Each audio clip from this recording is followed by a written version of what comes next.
नमस्कार दोस्तों। आजकल प्रोटेस्ट का मौसम है, वो चाहे ऑनलाइन हो चाहे फिजिकल हो। आपने देखा होगा सबसे पहले शुरू हुआ नीट एग्ज़ाम के लिए कॉकरोच जनता पार्टी, उसके बाद शुरू हुआ रिजर्वेशन हटाओ पार्टी, उसके बाद शुरू हुआ E20 जनता पार्टी। अब पहला वाला जो नीट वाला था कॉकरोच जनता पार्टी, वो हाईजैक करने की कोशिश की अपोजिशन ने, खासतौर से कांग्रेस ने। लेकिन जो E20 वाला है वो हाईजैक करने की कोशिश कर रहे हैं केजरीवाल।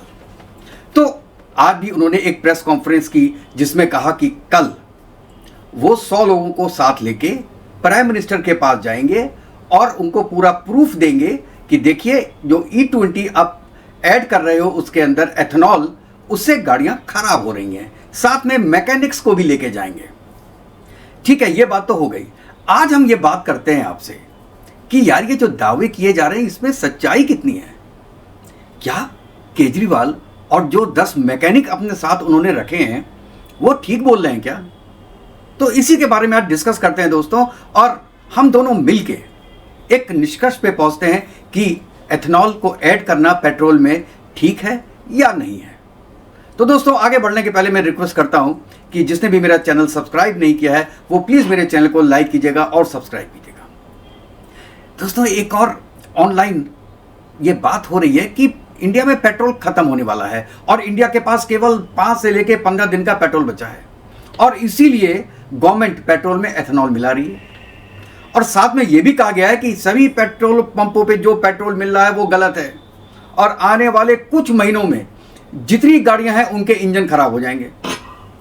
आज हम लोग इसी बात की जांच करेंगे कि इसमें कितना सच है और कितना भ्रम है। दोस्तों शुरू करते हैं दोस्तों शुरू से। एथेनॉल ये कोई नया रिसर्च नहीं है, ये 200 साल पुरानी कहानी है, और ज़्यादातर लोगों को लगता है कि एथेनॉल अभी अभी आया है दोस्तों, जबकि इसकी शुरुआत जानते कब हुई थी? 1826 में, 1826 में इसकी शुरुआत हुई थी, और लगभग 900 तक जितने भी स्ट्रीट लैंप्स थे, छोटे उद्योग थे, छोटे कारखाने थे, उनमें कई मशीनें जो चलती थी वो एथेनॉल के बेस्ड जो एनर्जी होती थी उससे चलती थी। यानी एथेनॉल का प्रयोग कोई नया नहीं है, ये बहुत पुराना है। फिर आप ये कहेंगे, और नेचुरल है कि यार जब एथेनॉल इतना पुराना है तो एथेनॉल छोड़ के क्रूड ऑयल क्यों लोगों ने अपनाया, उसका क्या रीजन था? हम आपको बताते हैं। 1900 के पास जब ये क्रूड ऑयल की खोज हुई तब क्या हुआ, लोगों का पूरा ध्यान ऑयल इंडस्ट्री पे चला गया। अब क्या है कि क्रूड ऑयल से केवल पेट्रोल डीजल तो निकलता नहीं, उससे petrol, diesel, kerosene, paraffin, asphalt जो आप कोल तार बोलते हैं, कई प्रोडक्ट उसमें मिलने लगे। तो लोगों को लगा यार ये इसकी वैल्यू फॉर मनी ज़्यादा है, और इसी के कारण बेसिकली कि एथेनॉल पे जो आगे की रिसर्च है वो लगभग रुक गई। और हेनरी फोर्ड ने बहुत पहले ही ये भविष्यवाणी कर दी थी दोस्तों कि केवल पेट्रोल पे निर्भर रहना बहुत ही मुश्किल होगा और खतरनाक होगा। 1908 में उन्होंने एथेनॉल आधारित मॉडल उन्होंने क्या किया, किसानों के सामने रखा। उनका विजन ये था कि जो हमारे किसान हैं, जो फार्मर्स हैं, वो केवल फूड प्रोसेसर ना बने, केवल फूड प्रोड्यूस ना करें, एनर्जी प्रोड्यूसर भी बने, एनर्जी प्रोड्यूस भी करें। ये उनका मानना था दोस्तों, जो आज हमारी गवर्नमेंट का मानना है। कितना सफल होगा कितना सफल नहीं होगा ये हम आगे डिस्कस करेंगे। लेकिन आपको भी पता है कि हेनरी फोर्ड का सपना उस समय सफल नहीं हुआ, क्योंकि पूरी दुनिया जो है वो ऑयल की तरफ आकर्षित थी, और किसी ने भी इसको यार इंपॉर्टेंट दिया नहीं एथेनॉल मॉडल को। और जो ये किसान थे, फार्मर्स की जो आय बढ़ाने के लिए उन्होंने सोचा था, ये बिल्कुल छोटे स्तर पर रह गया, केवल गांव के स्तर पर रह गया, उससे आगे ये बढ़ा नहीं। लेकिन बाद में यही मॉडल पूरी दुनिया ने अपनाया। अब मैं बताता हूं ये कब से शुरू हुआ है। 1973 में आपको याद होगा कि ऑयल क्राइसिस आई, और उस ऑयल क्राइसिस ने पूरी दुनिया का ध्यान अपनी तरफ खींचा, दुनिया की सोच बदली। उस समय क्या हुआ, Saudi Arabia, UAE, Qatar, Bahrain, Iraq, सभी लोगों ने क्या किया कि अपनी जो ऑयल सप्लाई है उसको बहुत लिमिटेड कर दिया। उससे क्या होगा कि जो एनर्जी के जो दाम थे वो बहुत तेजी से बढ़े। इवन कई जगह तो पेट्रोल डीजल में मिलने में दिक्कत हो गई थी, लंबी लंबी कतारें लग गई थी पेट्रोल पंप्स में, अगर आपको याद हो तो। तब उस वक्त पूरी दुनिया को लगा यार ये तो 10 कंट्री हैं जो कि पेट्रोल और डीजल या आप ये कहो कि ये बनाते हैं, तो हमको कुछ ना कुछ अल्टरनेट तो इसका ढूंढना पड़ेगा, इससे काम नहीं चलेगा। ये तो यार 10 कंट्री मिलकर डिसाइड कर रहे हैं कि एनर्जी की कीमत क्या होगी, ऑयल की कीमत क्या होगी, अब बाकी पूरी दुनिया उन पर निर्भर रहनी पड़ेगी। तो लोगों ने उसका अल्टरनेटिव खोजना शुरू किया। सबसे पहले हुआ ब्राजील ने यह फॉर्मूला अपनाया जो हेनरी फोर्ड ने दिया था, और उसने दोस्तों हिस्ट्री बदल दी। दुनिया में सबसे पहले ब्राजील ने बड़े स्तर पे जो गन्ना होता है ना, शुगर केन, उससे एथेनॉल बनाना शुरू किया। शुरुआत में उसने पेट्रोल के साथ 20% की एथेनॉल ब्लेंडिंग शुरू की, बाद में वो 50% हुआ, 85% हुआ, और फिर लगभग पूरा एथेनॉल आधारित फ्यूल उन्होंने बनाना शुरू कर दिया। 100%, लगभग 100% एथेनॉल बेस्ड फ्यूल उनका बन गया। अब मैं आपको थोड़ा बताता हूं कि ब्राजील में जो फ्लेक्स फ्यूल टेक्नोलॉजी है वो कैसे काम करती है। ब्राजील की जितनी भी व्हीकल्स है ना, उसमें एक कंप्यूटर लगा है जो तुरंत पहचान लेता है कि टैंक में कितना % एथेनॉल है, 20% है, 50% है, 85% है या 100% है। उसी हिसाब से इंजन अपने को एडजस्ट करता है, और यही ब्राजील की सबसे बड़ी तकनीकी सफलता मानी जाती है दोस्तों। अच्छा, ब्राजील के बाद फिर अमेरिका ने क्या किया?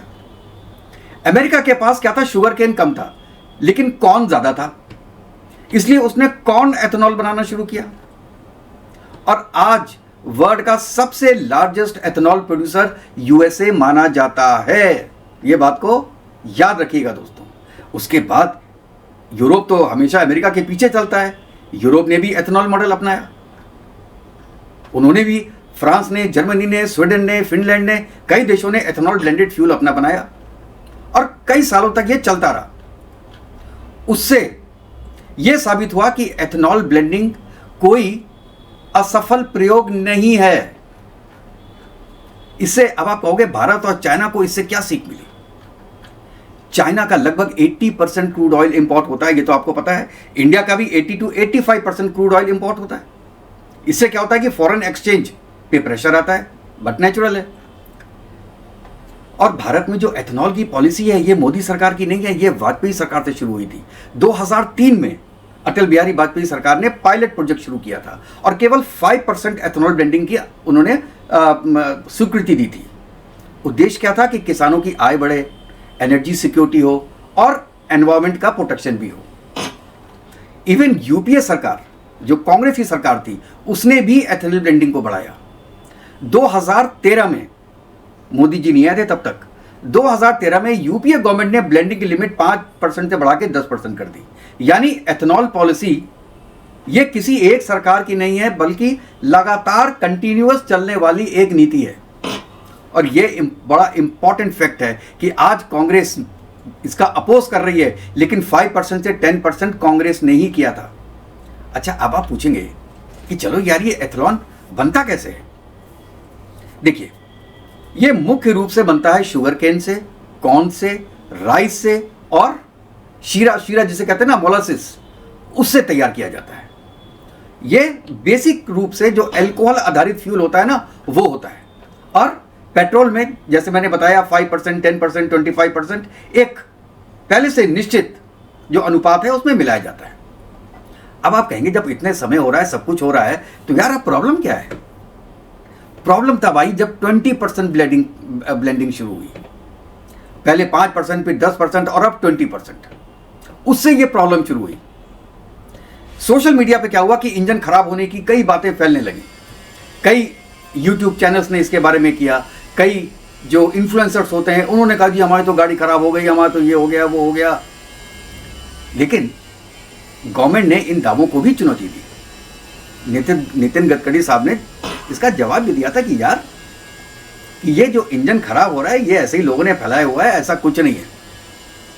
और उन्होंने ये भी कहा कि किसी के पास ये प्रूफ है कि इंजन खराब हो रहा है तो यार सामने लेके आओ, पूरी दुनिया में नहीं हुआ, तुम्हारा ही हो रहा है।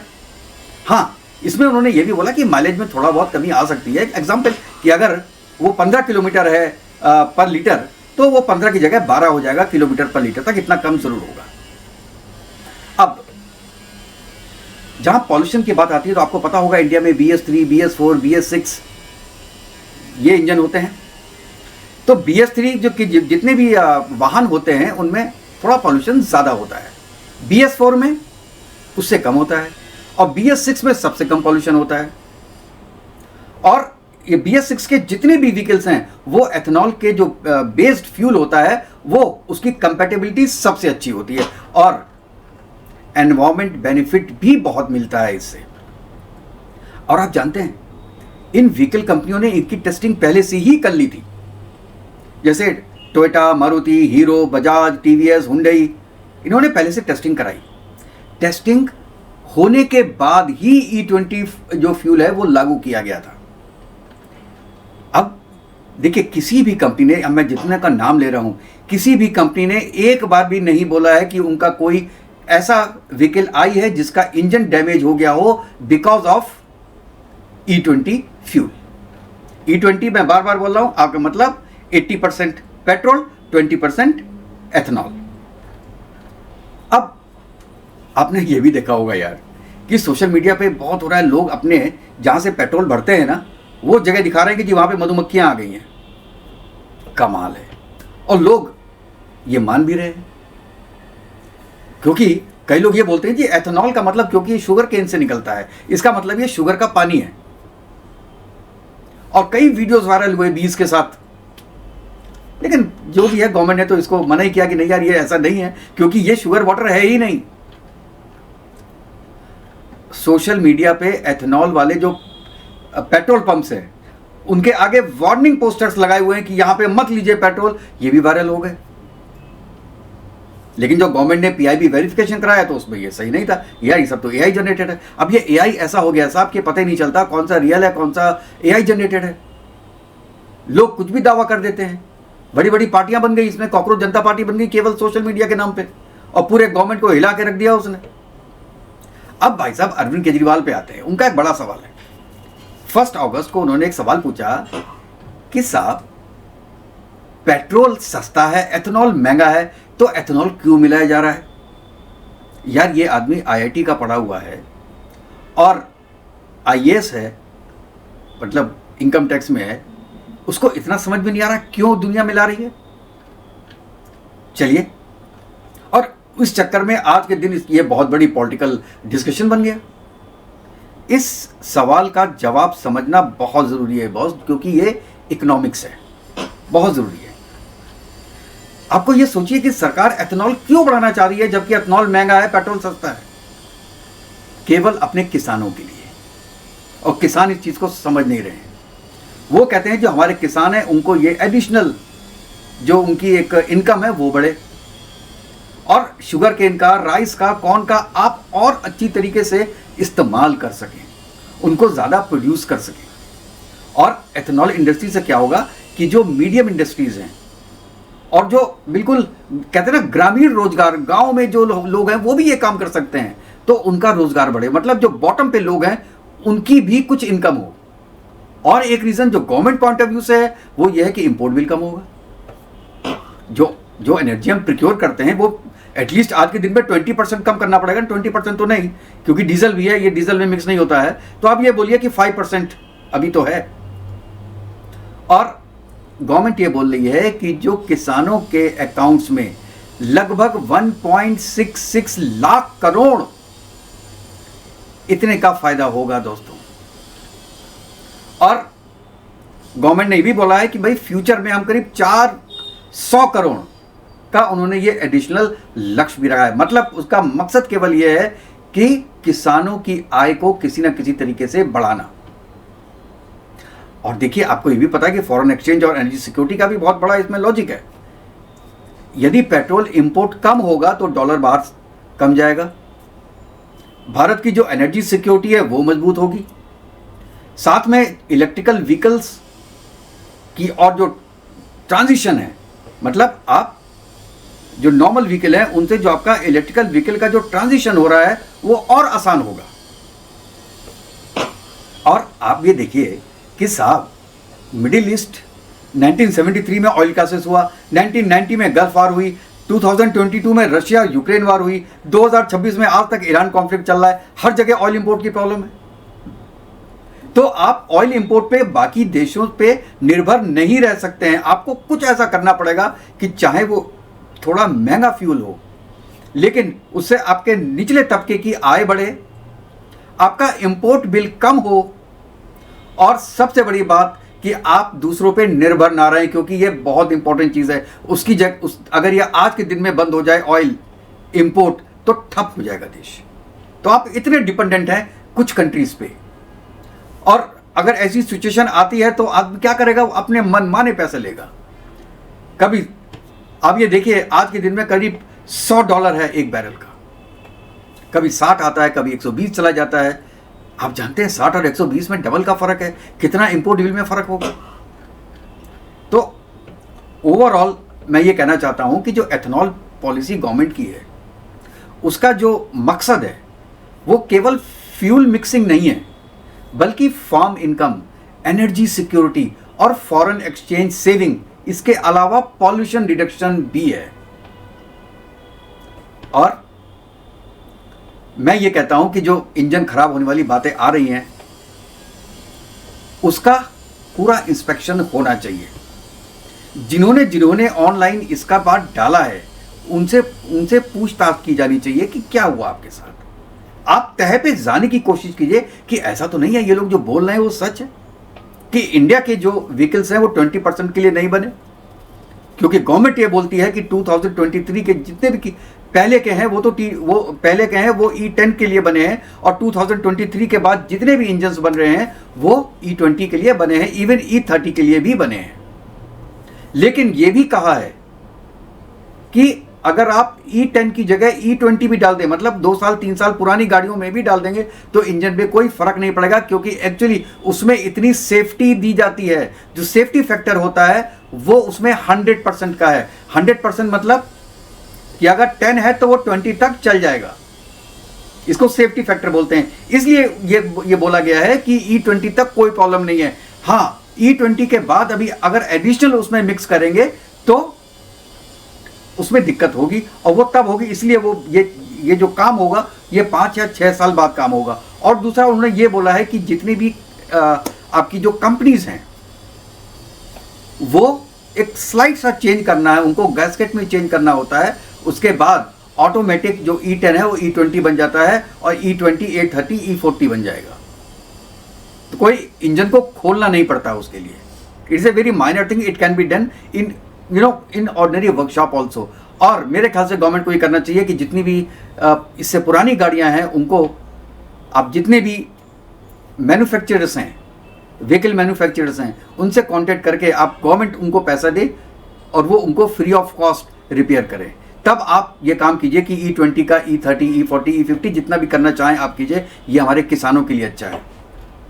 अंत में मैं आप पे ये बात छोड़ता हूं दोस्तों कि आप इसके बारे में क्या सोचते हैं। क्या गवर्नमेंट जो कर रही है वो सही कर रही है, हमारे लिए कर रही है, या अपने लिए कर रही है? एक बार सोचिए और अपना जवाब जो दीजिएगा। और अगर आपको ये वीडियो पसंद आएगा दोस्तों तो प्लीज़ मेरे चैनल को लाइक कीजिएगा और सब्सक्राइब कीजिएगा, बेल आइकन ज़रूर दबा दीजिएगा। तो नेक्स्ट वीडियो में मिलते हैं दोस्तों, तब तक के लिए जय हिंद, जय भारत, वंदे मातरम। खुश रहिएगा, स्वस्थ रहिएगा दोस्तों।